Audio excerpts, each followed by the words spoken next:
사람들이 생각할 때 흔히 십자가를 생각하면 고통, 고난 이것을 연상해요. 그러니까 아무래도 예수님께서 십자가에서 고난 받으시고 거기서 피 흘리시고 죽으셨기 때문일까요? 그러니까 십자가 생각하면 가슴이 저리고 애리는 것은 누구나 대부분 그렇게 생각합니다. 그러나 십자가에 나타난 고통은 그냥 표면적입니다. 이게 그냥 나타나는 겉으로 보이는 거지 그게 진짜 의미를 내포하는 것은 고통과 고난이 아닙니다. 그러니까 어떤 의미 있는 일, 아주 뜻깊은 일을 해야 될 때는 고통과 고난이 꼭 수반되기도 합니다. 그냥 우리가 이게 희생 없이 어떤 좋은 것을 얻기를 원합니다. 이게 실제로 원하지만 진짜 우리가 가치 있는 것, 소중한 것을 손에 얻기 위해서는 분명한 대가를 치러야 되는 것은 분명합니다.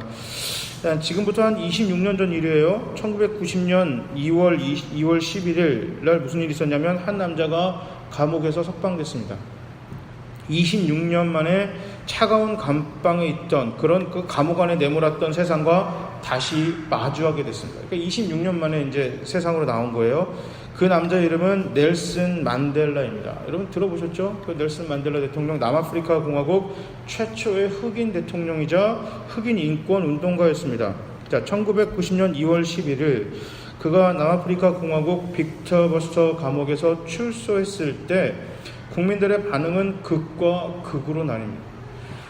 그의 차가 도로를 지나가자 한 무리의 흑인 아이들은 만델라를 염원하고 소리를 지르고 그 반대편의 학생들에게 럭비를 가르치던 백인 코치는 그가 누구냐라고 묻는 학생에게 아무래도 그 고등학교 학생들은 만델라가 26년 동안 감옥에 있었으니까 누군지 모르겠죠. 어리니까 저 사람이 누군데 만델라가 누굽니까? 라고 할 때 그 코치가 뭐라고 하냐면 테러리스트보다 더 못된 사람이다. 이날을 기억하라. 나라가 개들에게 넘어간 날이다. 이렇게 얘기를 했다고 합니다. 이게 영화의 한 장면의 시작인데요. 인빅터스라는 영화가 그렇게 시작합니다. 아파르트 헤이트라는 게 있어요. 아파르트 헤이트가 뭐냐면 흑백 인종차별이에요. 그러니까 인종차별, 그러니까 흑인들을 사람 취급하지 않았던 남아프리카의 아주 악독한 그 인종차별이었는데 그것을 철폐운동을 이끌었던 만델라가 대통령이 되었습니다. 대단하잖아요. 남아프리카 공화국에서 그 흑인을 사람이라고 취급하지 않았는데 그 흑인이 마침내 대통령이 됐습니다. 아주 역사적인 일인데 그럼에도 불구하고 여전히 흑백의 갈등과 차별이 잔존해 있습니다. 남아프리카 공화국에는 여전히 차별이 대통령이 흑인이 됐음에도 불구하고 흑백 이 갈등이 아직 사그러들지가 않았습니다. 자, 만델라가 이렇게 고민합니다. 대통령이 되기 전에 선거에는 이길 수 있다. 선거에는 한 사람이 이렇게 투표권을 갖고 있으니까 어쨌든 투표에서 선거에서는 이길 수 있는데 나라가 잘 될 수 있을까? 이 고민을 가지고 만델라는 계속 고민합니다. 자, 만델라는 백인들의 전유물인 럭비 경기장에 자국 스프링복스 팀 대신 영국 팀을 응원하는 흑인들을 보게 됩니다. 이게 무슨 얘기냐면 지금 남아프리카 공화국이랑 영국 팀이랑 이제 럭비 시합을 벌이는데 남아프리카 공화국 사람들인데 흑인인 남아프리카 공화국 사람들은 자기 나라 그 국가대표를 응원하는 게 아니라 영국 팀을 응원하는 거예요. 왜냐하면 럭비 선수들이 다 백인, 이 남아프리카 공화국 백인 사람들이었기 때문에 이 남아프리카 공화국에 있는 흑인들은 이 회묵은 감정, 그 캐묵은 감정 때문에 이 자기 나라 국가대표인데도 불구하고 응원하지 못하는 겁니다. 그 경기 후 만델라는 팀주장 프랑스와 피나르에게 1년 후 남아공에서 열릴 예정인 월드컵에서 우승해달라 이렇게 당부합니다. 자, 이게 굉장히 놀란 거예요. 왜냐하면 만델라가 한 일은 민주와 함께 투쟁했던 흑인 지지자들을 찾아가 우리가 싸웠던 백인들은 더 이상 우리의 적이 아니다 이렇게 얘기를 합니다. 이게 생각해 보세요. 26년 동안 자기는 감옥에 가 있었고 이게 지금 아파르트 헤이트 같은 이 흑백 백인과 흑인과의 이 싸움은 1, 2년 있었던 게 아닙니다. 이게 아주 오랫동안 그 나라의 상처고 아픔이었습니다. 그래서 이걸 갖고 싸워서 이겼습니다. 마침내 대통령이 되면 어떻게 생각할까요? 그렇게 되면 더 좋은 나라를 생각하는 게 아니라 야, 백인의 위치로 흑인이 가는구나 이 생각을 하는 거예요. 우리가 드디어 백인들의 자리에 그 자리에 우리가 올라가게 된다 이렇게 생각하지 우리가 그냥 저 사람들하고 싸워서 이렇게 그냥 공평하게 아주 좋은 나라를 만들겠다 이렇게 생각하지 않습니다. 이게 어쩔 수 없어요, 사람은. 그런데 만델라가 자기와 함께 인권운동과 이거의 차별운동을 싸웠던 동료들에게 찾아가서 하는 얘기가, 자, 이제 당신들에게 한 자리 줄 겁니다. 이제 우리의 세상에 왔습니다. 이 얘기가 아니고, 백인들은 우리와 싸울 대상이 아니다. 함께 화합해서 함께 가야 대상입니다. 그렇게 이야기를 합니다. 하여튼 이게 인빅터스가 영화로 만들어서 조금 더 드라마틱하게 만든 건 사실이지만 이게 없는 이야기를 만든 게 아니거든요. 실화를 바탕으로 근거한 영화인데, 여러분 시간 되시면 인빅터스 한번 빌려서 한번 보세요. 참 괜찮습니다. 이 영화가 이게 가슴을 굉장히 뭉클하게 만드는 거거든요. 이게 저게 되는구나, 이게 볼 수가 있습니다.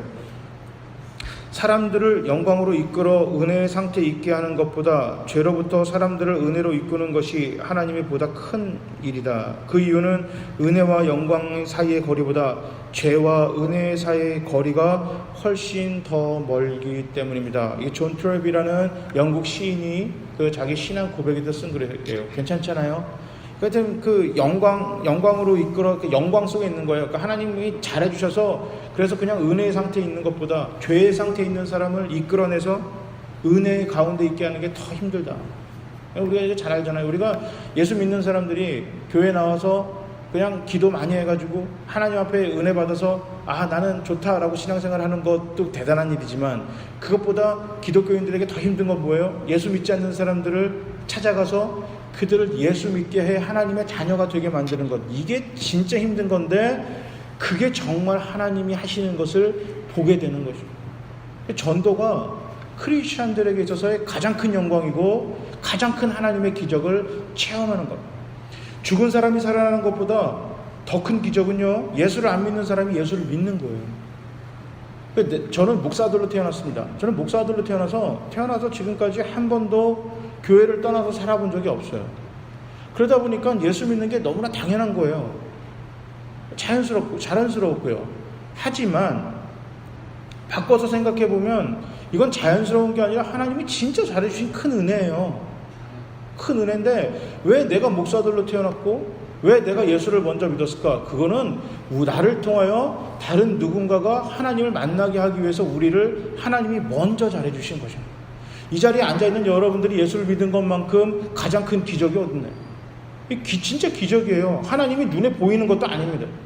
하나님의 눈에 당장 나타나는 것도 아니고, 어느 날 자고 있는데 하나님이 꿈에 빡 신물로 나타나고 예수 안 믿으면 너 큰일 난다 라고 해주신 것도 아닌데, 보이지도 않는 하나님을, 그 십자가 그리스도의 은혜를 내가 믿어 하나님의 자녀가 됐고 하나님의 백성이 됐다. 이것만큼 큰 은혜와 하나님의 기적은 없다. 저는 그렇게 생각합니다. 그렇기 때문에 오늘 본문에서 하나님이 우리를 향해서 얘기하실 때 뭐라고 얘기하냐면, 너희가 나를 먼저 사랑했기 때문에 내가 너를 사랑하는 게 아니고, 네가 나를 사랑하기 전에 내가 너를 먼저 사랑했다. 이게 예수의 고백이에요. 이게 얼마나 절절한 고백인가요? 성경에는 이 사랑의 고백이 아주 잘 나와 있어요. 성도들이 세상에서 고난을 당하는 것은 단순히 그리스도에게 속한 사람이기 때문이 아닙니다. 그것은 이웃을 내 몸과 같이 사랑하라는 그리스도의 명령에서와 같이 이웃에 대한 지극한 사랑 때문입니다.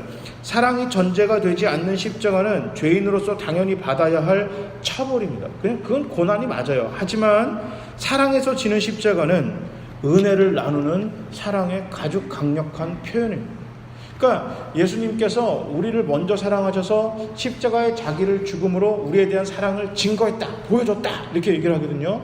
그러니까 예수님의 십자가는 사랑에 대한 확고한 증거입니다.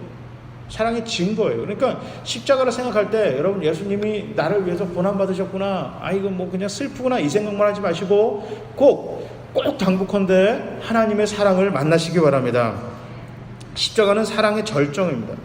십자가를 통해 먼저 인간을 사랑하셨습니다. 인간은 범죄함으로 인해서 하나님을 물론 타인조차 조건적인 사랑밖에 못할 존재로 전락하게 됐어요. 조건적인 사랑. 세상은 조건 있는 사랑을 합니다. 하지만 하나님은 조건 없는 사랑을 하세요. 왜 그럴까요? 신인데. 신이 피조물을 왜 조건 없이 사랑할까요? 신은 피조물을 조건 없이 사랑하지 않습니다. 조건 있게 사랑합니다. 나한테 잘하는 사람, 나한테 잘하는 것들에게 내가 은혜를 주겠다. 이게 신이에요. 그런데 하나님은 안 그러거든요. 오늘 본문에 보면 너희가 나한테 잘하기도 전에, 심지어 이렇게 죄인이라는 거는 관계 단절이잖아요. 너랑 나랑 아무 상관없는 사이일 때도 내가 너를 먼저 사랑했다. 왜 그럴까요? 우리 부모님이기 때문에 그렇습니다. 하나님은 우리를 자녀 삼으셨기 때문에 그래요. 아까 우리가 주기도문 자주 하잖아요. 하늘에 계신 우리 아버지 이렇게 시작해요. 그러니까 하나님을 어떻게 표현하냐면 하늘에 계신 창조주여, 하늘에 계신 신이여, 이게 아니라 하늘에 계신 우리 아빠. 이게 아버지라는 표현이 왜 아버지라고 바꿨는지 모르겠어요. 원문에는 아빠거든요. 하늘에 있는 우리 아빠라는 뜻이에요. 아빠. 그러니까 예수님이 우리들에게 기도를 가르쳐 주실 때 하나님을 아빠라고 정의를 해주셨어요. 하나님 우리 아빠야. 그러니까 왜 사랑하냐는 질문에 아빠니까. 아니 그 자녀를 사랑하는데 이유가 있나요? 그러니까 사랑과 기쁨을 꼭 구분하시기 바랍니다. 이게 헷갈리면 곤란해요. 사랑은 존재에 대한 반응이에요. 그러니까 내가 부모잖아요. 자녀가 이 땅에 태어났다는 이유만으로도 사랑하게 되는 거예요. 이거는 뭐 내가 어떻게 할 방법이 없어요. 그냥 존재가 사랑입니다. 기쁨은 doing, 그러니까 행함에 대한 반응이에요. 공부를 잘해? 말을 잘 들어? 뭐 돈이 많아? doing하고 having, 그러니까 얼마나 많은 일을 하냐? 얼마나 많은 것을 가졌냐?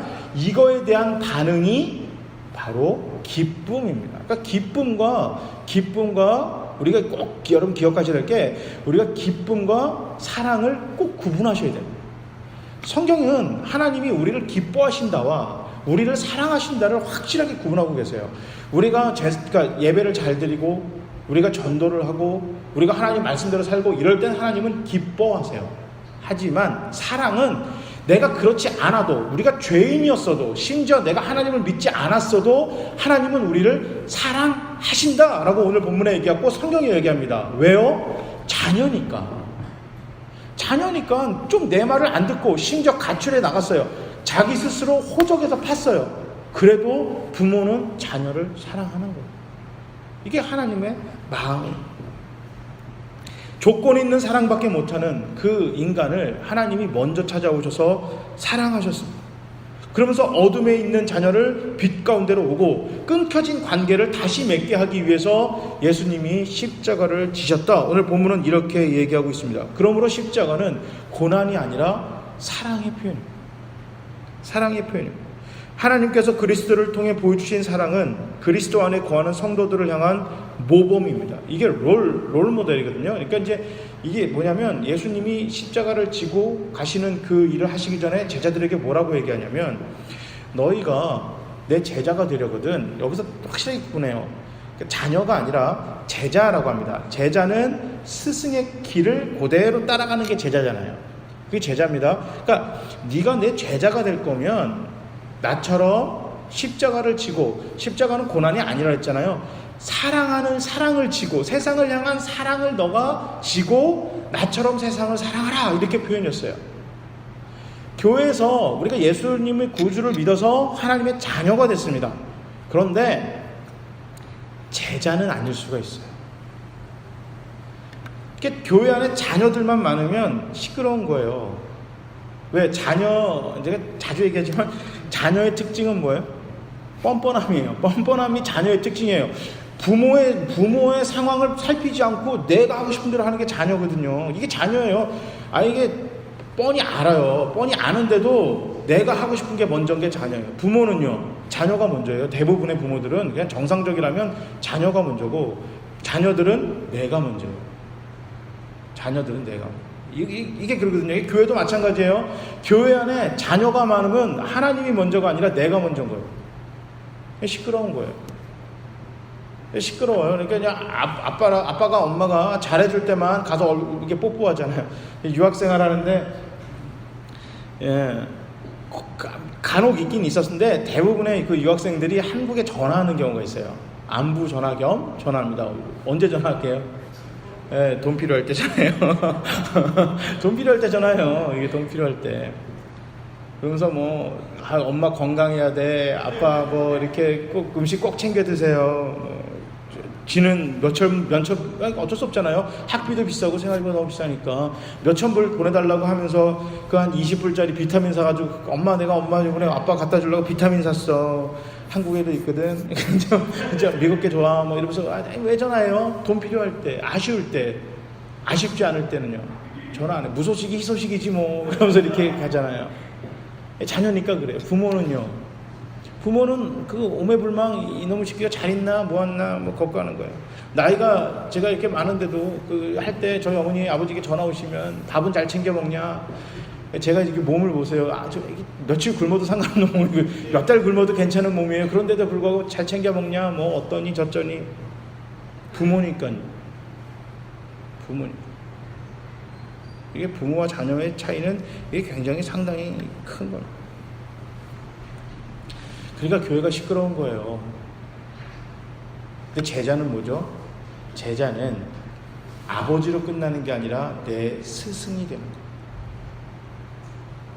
아버지가 원하는 그 가치, 스승이 원하는 그 삶의 방법대로 살아갈 때 제자가 되는 거예요. 바라건대 이 시간 앉아있는 저와 여러분 모두가 자녀에서 멈추지 마시고 제자까지 성장하시기를 주님의 이름으로 축복합니다. 십자가를 지지 않으면 제자가 될 수 없다. 십자가를 자꾸 고난으로 해석하니까 지기 싫은 거예요. 이게 예수님처럼 어디 가서 저 터져야 되고 심지어 죽기까지 해야 되나? 뭐 이렇게 생각하면 피곤하지만 사랑의 표현이라고 생각하시면 돼요. 이게 하나님이 우리를 향한 사랑이에요. 그러니까 세상을 하나님처럼 사랑하라는 거예요. 세상을 세상처럼 사랑하지 말고 세상을 하나님처럼 사랑하라. 이게 그러니까 십자가는 사랑이다라고 생각하세요. 앞으로 십자가는 고난이다 이렇게 생각하지 마시고 십자가는 사랑이에요. 십자가는 사랑이에요. 그 어머니들 맨날 그런 얘기 하시잖아요. 엄마도 먹었어? 나 먹었어. 난 너희들 먹는 거 보고 배부르다. 진짜요? 물론 음식 냄새 맡으면 먹기 싫을 때도 있긴 있지만 그래도 왜 그래요? 자녀들 좋은 거 입히고 뭐 하면 기쁘시잖아요. 그게 고난이라고 생각하시나요? 안 하거든요. 남들 다 하는 것만 해도 기뻐요. 좋아해요. 아니 잘 먹었어요 얘기를 안 해도 내가 해주는 반찬 싹 다 비우면 그게 기분이 되게 좋으시대요. 기분이 좋으시대요. 왜 그걸 고난이라 생각 안 하시거든요. 미국에서 유학생활 하다 보니까 내가 한국에서 당연하게 생각하는 것들이요. 밥 먹는 거, 빨래하는 거 이게 당연한 게 아니더라고요. 이게 당연한 게 아니에요. 아침 먹고 점심 뭐 먹지? 점심 먹고 저녁은 뭐 먹지? 이게 진짜 고민이 되고요. 세탁기가 그렇게 어려운 기계인지 몰랐습니다. 이게 안 잡고 이게 도대체 얼마큼 넣어야 되는 건지 이게 곤란했고요. 빨래가 막 쌓여가지고 이만큼 쌓이는데도 그게 굉장히 귀찮은 거예요. 이게 엄마가 진짜 고마운 거구나. 이게 감사한 거구나. 이게 고난스러운 건데 고난이라고 안 하시잖아요. 왜? 사랑하니까. 하나님이 그 생각하신 거예요. 십자가 지는 게 세상의 눈으로 봤을 때는 고난이고 아픔이고 상처인데 하나님은 그걸 사랑이라고 그랬어요. 왜? 사랑하니까. 그것 때문에 자녀들이 행복해질 수 있다면 부모니까 기꺼이 감당하는 거예요. 그게. 나 죽어 너 살릴 수 있으면 살린다. 이게 부모잖아요. 자녀는요 못해요. 부모 때문에 죽는 자녀는 없습니다. 그죠? 그런 기대 안 하시죠? 내 새끼가 나를 위해서 죽을 거야 이런 기대는 안 하시잖아요. 그죠? 하지만 부모들은요 나 죽어 자녀 살릴 거면요 엄마 아빠 앞다투어 죽을걸요. 내가 먼저 죽을 거야 그렇게 할 거예요. 왜? 부모니까. 이게 십자가의 그 사랑이었어요. 예수님이 이 사랑을 이야기하면서 우리 전도를 해야만 하는 제자가 돼야만 하는 그런 하나님의 자녀들에게 하시는 말씀이 뭐냐? 너희가 자녀에서 멈추지 말고 제자까지 가다오. 근데 그게 너희 힘으로 안 될 거야. 그러기 위해서 너희가 먼저 은혜를 체험해야 됩니다. 이것이 바로 성령 충만입니다. 성령 충만은 뭐냐면 하나님의 마음이 내 마음 안에 들어와 하나님 마음이 흘러 넘치는 거예요. 예수의 사랑이 내 안으로 들어와 흘러 넘치는 거예요. 여전히 난 조건 있는 사랑밖에 못해요. 여전히 난 내 새끼가 더 좋고 여전히 난 내 친구가 더 좋고 여전히 날 사랑할 만한 사람만 사랑하는 게 바로 접니다. 그런데 기도해서 성령 충만, 하나님이 내 안에 들어와 하나님의 마음이 넘치다 보니 사랑하지 못할 사람까지도 사랑하게 되는 것, 이게 성령 충만이에요. 무슨 손에서 광선이 나가고 막 갑자기 막 공중부양하고 이게 성령 충만이 아니고 막 샥 하니까 호락 다 넘어지고 이게 성령 충만이 아니고 성령 충만은 내 안에 사랑 충만입니다. 은혜 받고 은혜를 베풀라. 이것이 예수님의 방법이에요. 그러기 위해서, 그러니까 은혜를 베풀기 위해서 먼저 은혜 받아라. 이것이 바로 하나님께서, 예수님께서 우리에게 이야기하시는 것입니다. 십자가에 못 박히신 예수님의 사랑을 따라 타인을 사랑해야 한다. 하지만 너의 힘으론 힘들 거야. 그러니 기도해서 성령 충만한 은혜를 받아라. 여러분, 기도하실 때 자녀니까 원하는 것만 가지고 기도하지 마시고 제자의 마음을 가지고 하나님의 마음을 알게 해달라는 그 성령을 기다리는 기도도 꼭 하시기 바랍니다. 그래야 전도가 돼요. 그래야 내 사랑하는 가족에게 예수를 전할 수가 있습니다. 자녀가 잘 되기를 바라지 않는 부모는 없어요. 그러니까 어떻게 해요? 공부하라고 잔소리 하잖아요. 결국 어떻게 되죠? 싸워요. 싸웁니다. 아니, 자녀가 잘 되기 위해서 자녀랑 이야기를 하는데 자녀랑 싸우는 거예요. 밥 먹는 것 가지고 싸워요. 집 청소하는 걸로 싸워요. 뭐 늦게 들어온다 가지고 싸워요. 공부 안 한다고 싸웁니다. 근데 미워서 얘 골탕 먹여야지 가지고 화내는 부모가 아니에요. 자녀가 잘 되기 위해서 하는 거예요. 우리가 예수도 그렇게 자녀들에게 전하니까 싸우는 거예요. 싸우는 겁니다. 하지만 예수는 하나님의 마음을 가지고 전해야 되는 것입니다. 그러니까 기도가 필요해요. 내 사랑하는 사람들한테도 예수를 전하려면 기도가 필요합니다. 성령 충만한 마음이 필요합니다. 죄인이었을 때도 먼저 사랑하신 예수의 마음이 내 안에 들어오지 않고서는 절대 저를 예수님처럼 다른 사람을 사랑할 수가 없습니다. 은혜를 먼저 체험하시고 은혜를 먼저 사모하시기 바랍니다. 하나님 앞에 우리가 먼저 기도하시고 그리스도의 은혜를 여러분 꾸준히 사모하시는 저와 여러분이 될 때, 그때 전도하게 됩니다. 전도가 아무리 프로그램으로, 그 다음에 교회에서 아무리 여러분들 강조한다 한들 안 됩니다. 안 돼요. 전도 많이 한 사람한테 자동차 줄게요 하면 전도가 될까요? 안 돼요. 아니, 전도라는 게 내가 누군가를 데려와야 되는데 내가 하고 싶다라고 결정되는 게 아닙니다. 그 사람이 마음을 감동을 받아 마음을 바꿔 교회로 나와야 전도가 되는 거예요. 내가 전도하고 싶다라는 생각만 가지고 전도가 되는 게 아닌데, 교회에서 전도를 많이 하면 자동차를 줄게요, 돈을 막 1,000만 원 줄게요, 1억을 줄게요 한다고 전도가 될까요? 되지가 않습니다. 왜? 나 혼자 날뛴다고 전도가 되는 게 아니거든요. 예수를 안 믿는 사람들이 교회에 나온다는 것은 아주 큰 결단입니다. 진짜 큰 결심이에요. 근데 그 사람이 그런 결심을 왜 할까요? 도대체 그런 사람들이 그 결심을 왜 할까요? 그거는 우리를 보고 결정을 하는 겁니다. 우리의 삶을 보고, 나와 그 사람과의 관계, 이 사람의 생활을 보고, 교회란 데를 가볼만 하구나, 예수란 걸 믿을만 하구나, 이것을 저희가 아는 거예요.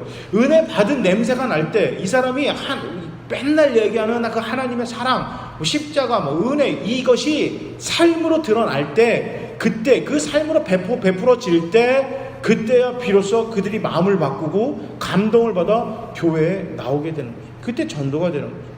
그러니까 내 안에 은혜가 없는데 전도가 될 수가 없어요. 은혜를 체험하지 않았는데 어떻게 뭔 얘기를 하겠어요? 얘기할 수가 없습니다. 아다르고 어다르다고요. 야, 저 집 음식점이 맛있대, 이거랑 저 집 음식이 맛있어, 이거는 굉장히 다른 이야기예요. 하나님의 사랑을 이야기할 때, 하나님의 잘해주신 이야기를 할 때, 다른 사람의 이야기들만 주구장창 얘기하는 사람과 자기의 스토리를 자기 이야기를 얘기하는 사람과는 굉장히 이야기거리가 달라집니다. 오늘 설교 제일 처음에 얘기했던 그 만델라가 내가 흑인들을 위해서 싸워 26년 동안 감옥에 들어가 있었어요. 그 26년 동안 고난을 받아서 자기가 생각한 결론이, 그래서 결국 흑인 인권이 회복되어진다 한들 백인들과 또 싸워서 백인들이 흑인의 밑에 들어가면 똑같은 일이 또 벌어지겠구나. 그러니 같이 싸웠던 동료들한테 가서 화합을 해야지, 싸움을 해서는 안 된다라고 얘기가 자기 이야기이기 때문에 그게 힘이 있고 파워가 있는 거예요. 아니, 나는 한 번도 해본 적이 없어요. 인권운동도 한 번도 해본 적이 없어요. 그런 사람이 흑인들, 백인들, 어떤 그 괄시받고 소외받는 사람들을 위해서 시간과 돈과 마음과 투자를 한 번도 해보지 않는 사람이 그 사람들을 위해서 하면 좋답니다 라고 얘기하는 것이 무슨 힘과 능력이 있겠습니까? 예수와 예수의 은혜, 예수로부터 받은 사랑의 이야기거리가 흘러넘치는 우리 모두가 되시길 바랍니다. 하나님 앞에 섰는데 훗날 한번 상상해 보세요. 우리가 천국에 가서 예수 앞에 섰어요. 그런데 이렇게 얘기하시겠어요? 예수님, 오래간만에 뵙습니다. 우리 목사님한테 이야기 많이 들었습니다. 이 곤란하잖아요. 그런 인생은. 남의 이야기만 가지고 은혜 받는 여러분 되지 마시고, 우리 모두가 되지 마시고, 내가 하나님이 잘해주신 이야기, 이게 흘러넘쳐요. 이게 흘러넘칠 때, 그때야 비로소 우리가 전도인으로서의 삶을 사랑할 수가 있는 것입니다. 생명은 많은 사람들이 숭배하는 재물과도 바꿀 수 없는 매우 소중한 것입니다. 그 생명을 우리 예수님으로부터 얻은 사람들이 우리 크리스찬들입니다. 구원받은 사람들입니다. 가장 중요한 것을 주지 못하니 중요한 것을 주게 됩니다. 이거 참 비극적인 겁니다. 내 주변에 있는 사람들한테 가장 소중한 생명을 주지 못하니까 그 다음 것을 소개하고 주는 것입니다. 돈, 명예, 학벌, 권력, 이걸 가지고 교회가 기뻐한다면 교회는 타락한 것이고 그곳엔 하나님이 없습니다. 교회에서 생명이 살아나는 이야기가 멈춘다면, 그것이 자랑거리가 아니라면 그것은 더 이상 교회가 아닙니다. 교회 가지고 무엇을 자랑하십니까? 여러분, 나갈 때, 우리 교회를 자랑할 때, 우리 교회는 어린 아이들부터 장년까지 이르러 다 복음을 전하고 하나님의 사랑을 전하는 것이 너무나 당연시되는 교회야. 예수의 마음, 난 저 사람 보면 어떻게 그냥 예수 믿길 잘했다, 그런 마음이 드는 교회야. 이것이 교회 자랑이어야지. 우리 교회 건물이 얼마나 큰지, 우리 목사가 공부를 얼마나 많이 했는지, 우리 교회에는 어떤 프로그램이 좋은지, 이것을 자랑하면 가장 소중한 것이 자랑할 만한 가치가 없기 때문에 그 교회 안에서는 생명이 살아나는 십자가 구원의 은혜가 나타나지 못합니다. 세상과 전혀 다르지가 않아요. 세상과 전혀 다르지 않았던 죄인들을 하나님 먼저 사랑하셔서 하나님의 자녀가 됐는데, 시간이 흐르고 있음에도 불구하고 여전히 세상과 전혀 다르지 않다? 문제가 있죠. 교회는 세상과 구별된 장소입니다. 세상의 방법이 아닌 하나님의 방식과 하나님의 방법으로 흘러가야 되는 것이 교회인데, 세상과 비교했을 때 전혀 다르지 않다? 이것은 교회가 아니에요. 우리 자녀들이, 우리 배우자가, 우리 부모님이, 우리 직장 동료가, 우리 클래스메이트이 나를 볼 때 예수를 믿지 않는 사람과 전혀 다르지 않다면 이 문제가 있지 않을까요? 진짜 문제가 있는 겁니다. 은혜의 냄새가 나지 않는다? 이것은 삶에 큰 문제가 있다고 우리가 스스로가 정말 중요하게 생각해야 되는 것입니다. 예, 전 이게 예전에도 잠깐 이렇게 말씀드렸잖아요. 이렇게 저는 설교 들어가기 전에 식사를, 음식을 잘 안 먹습니다. 그러니까 이제 미국에 있을 때부터 이게 뭐냐까 헤드원 이 마이크를 써서, 이게 이 마이크는 손에 들고 하는 마이크나 이런 거는 제가 만약에 음식을 먹고 설교하고 막 이럴 때 트림이 나거나 할 수 있잖아요. 그럼 살짝 띄면 되는데 이건 그럴 수가 없어요. 그리고 배가 부르고 막 하면 설교할 때 불편해서 설교 전에 잘 먹진 않는데, 어디 이제 집회를 간 적이 있어요. 집회를 가면 이게 강사님도 식사 대접을 하잖아요. 저는 괜찮다고 꼭 그러는데도 꼭 이렇게 모시고 가요. 근데 이제 한 번은 고깃집에 간 적이 있어요. 미국에서 고깃집에 간 적이 있는데, 저는 이제 안 먹는다 그래가지고 그냥 밥만 넣고 그냥 조금 동치미 국물 좀 먹고 그냥 말았는데, 고깃집에 한 40분, 1시간 동안 앉아있다 나오니까 몸에서 고기 냄새가 나가지고 걸어 다니는데 계속 갈비 냄새가 나더라고요. 괜찮던데요. 갈비 냄새 나니까 소울찾기 애들이 목사님 고기 먹었나 보다 이런 생각하고, 뭐 그렇게 좋을지 모르겠지만 제가 그때 그런 생각했어요.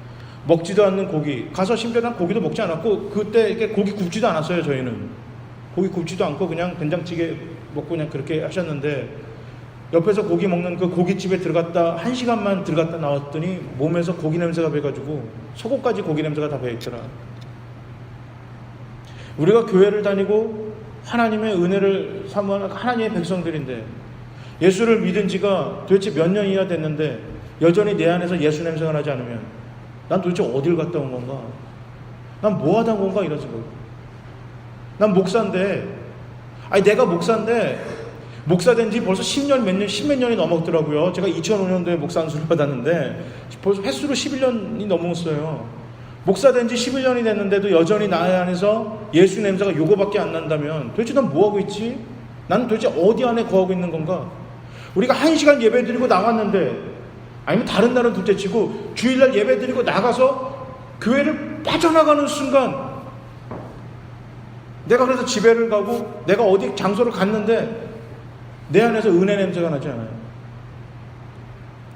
예배 잘 들었다 하고 나와서 차를 가지고 빠져나가는데 잠깐 앞에서 누가 끼어드는 것 때문에 내 입에서 욕이 튀어나오고, 양보하지 않고 뭐 신호등이 딱 바뀌었는데도 뭔가 사람 없으니까 그냥 그것도 안 지키고 막 지나다니고, 운전을 그따위로 하면서 누가 그 모습을 보고 그 안에서 은혜가 넘치는 삶의 모습이라고 그렇게 얘기하겠습니다. 이건 아주 곤란한 거죠. 옛날에 그 파리의 연인이라는 드라마가 있었어요. 미국에 있을 때 하도 유행해서 잠깐 봤는데, 거기서 남자 주인공이 아주 기가 막힌 얘기를 합니다. 그 여자 주인공이 그러니까 자기를 좋아하던 그 부잣집 그 여자애가, 이 주인공이 좋아하는 여자애가 가난하니까 그 불러가지고 망신을 줍니다. 망신을 줘요. 이 얘기를 들은 남자 주인공이 화가 나가지고 그 자리를 찾아가요. 그래갖고 그 여자친구를 끌고 나오면서 그 자기 여자친구를 놀렸던 그 부자 친구들한테 한 얘기가 있어요. 많이 배우고 많이 가지고 많은 걸 누리고 있으면 그거에 걸맞게 행동해라.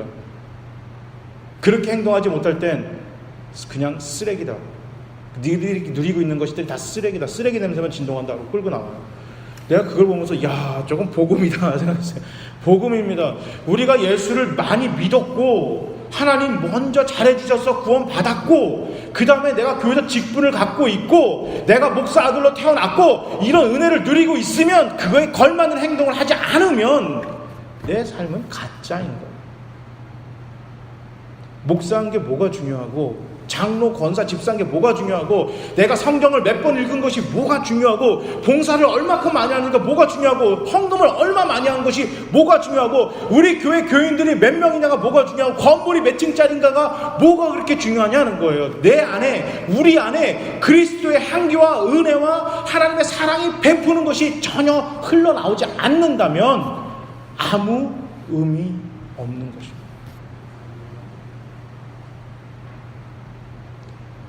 하나님이 내가 너를 사랑해, 너희는 내 새끼야, 내가 너 부모야 라고 백날 얘기하셔도 부모로서 자녀들에게 그 사랑을 보여주고 증거하고 베풀지 않으시면 그 사랑의 고백에 무슨 의미가 있겠어요? 내가 모르겠는데.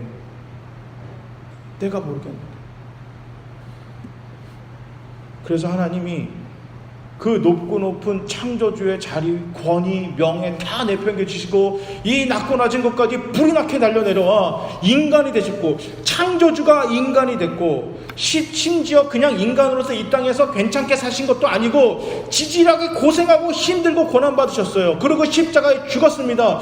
자기가 만든 피조물들에게 창조주가 죽임을 당하는 부끄러운 일조차도 전혀 개의치 않으셨습니다. 왜? 사랑하셨으니까. 사랑하신 것을 우리들에게 몸소 실천해 보여주셨습니다. 내가 너를 이만큼 사랑한다, 너는 내 거다 라고 이렇게 보여주셨단 말이에요. 그리고 우리 믿는 백성들에게, 하나님의 자녀들에게, 너희가 그냥 그 자리에만 있지 말고 나아가 세상으로 가, 너희도 나처럼 다른 누군가를 사랑하고 받은 은혜를 베풀며 살아다오. 우리에게 이렇게 부탁하고 우리에게 이야기하고 계시는 것입니다. 사랑하는 성도 여러분, 오늘 본문 로마서 5장 8절 다시 한번 제가 읽어드립니다. 우리가 아직 죄인이었을 때 주님께서 우리를 먼저 사랑하셔서 십자가에서 자기를 죽으심으로 그 사랑을 증거하셨다. 오늘 본문 이 말씀이에요. 죽어있는 자녀, 죽어가는 자녀인 우리를 위해 우리 주님께서 십자가에서 대신 죽으셨습니다. 세상의 물질, 욕망, 성공, 욕심으로 가득 차 있는 죽어있는 나의 심장을 빼서 영원히 살아있는 주님의 십자가의 심장을 우리에게 이식해 주셨습니다. 우리의 안에 뛰고 있는 이 심장은 더 이상 예전에 세상을 위해서 뛰던 심장이 아니라 하나님을 위해서, 하나님 예수 그리스도처럼 뛰는 그 심장임을 잊지 마시기 바랍니다. 은혜 받기를 사모하시길 바랍니다. 이 세상의 은혜가 아니라 하나님으로부터 받을 수 있는 은혜를 먼저 사모하시길 바랍니다. 예수의 마음이 우리 안에 흘러넘치는 은혜를 체험하시길 바랍니다. 내가 예수 믿기 전부터 나를 사랑하셨던 그 하나님의 그 은혜를, 그 마음을 느끼시길 바랍니다. 예배를 통해, 기도를 통해, 말씀을 통해 주님을 만나시기 바랍니다. 그 만남을 통해 주님의 사랑으로 우리의 심장을 다시 뜨겁게 달구시기 바랍니다. 성령 충만으로 내 심장을 마사지해, 죽어있던 심장이라면 다시금 뛰게 하시기 바랍니다. 주님과 회복합시다. 그리고 우리가 사랑해야 할 복음을 모르는 사람들, 상처 입은 사람들, 가난하고 헐받은 사람들, 소외받은 사람들, 그 모든 하나님의 사랑을 모든 사람들에게 더 뜨겁게 사랑하고 섬기시기를 주님의 이름으로 축복합니다. 은혜를 먼저 받으셨다면 은혜 받은 사람으로서 베풀며 살아가는 우리 모두가 되시기를 바랍니다. 우리가 주님의 십자가 안에 있다면 잊지 말고 그 십자가의 사랑을, 십자가 구원의 은혜를 베풀고 살아가는, 하나님을 모르는 자들에게, 하나님의 사랑이 꼭 필요한 사람들에게 그리스도의 사랑을 어제 내일도 아닌 바로 오늘 지금 전하고 살아가는 저와 여러분이 되시기를 주님의 이름으로 축복합니다. 우리 함께 기도하시겠습니다.